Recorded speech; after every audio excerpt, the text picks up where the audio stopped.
I want to start by addressing the elephant in the room, sir. A lot of people did not think it was appropriate for you to be here today.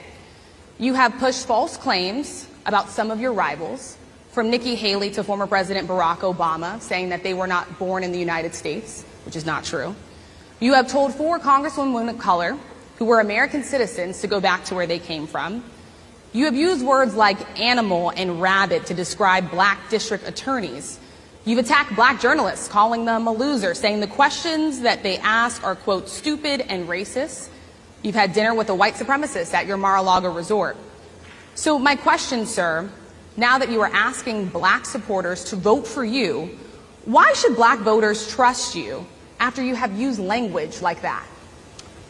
Well, first of all, I don't think I've ever been asked a question in such a horrible manner. First question.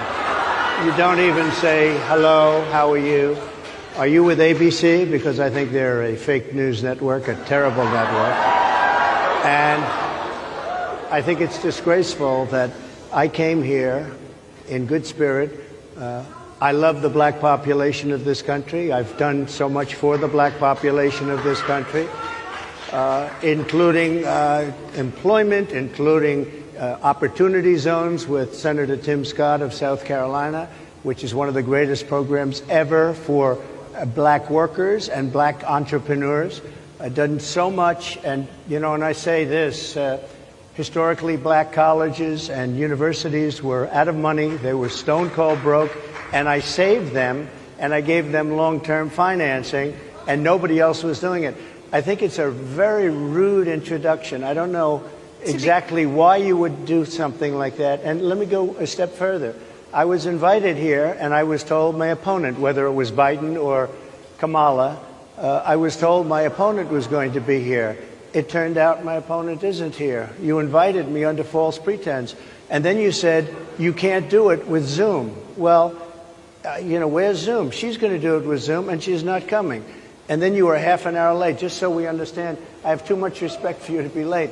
They couldn't get their equipment working or something was wrong. Mr. President, I would love I think if you it's can a answer very the question nasty on your rhetoric question. and why you I have believe that answered black the voters question. should trust you with another 4 I have years. been the best president for the black population since Abraham Lincoln. That's my answer. Better than President Johnson, who signed the Voting Rights Act? And for you to start off a question and answer period, especially when you're 35 minutes late because you couldn't get your equipment to work, in such a hostile manner, I think it's a disgrace. I really do. Let me just ask a follow-up, sir, and then we'll move on to other questions here. You believe that Vice President Kamala Harris is only on the ticket because she is a black woman? Well, I can say no. I think it's maybe a little bit different. So I've known her a long time indirectly, not directly very much.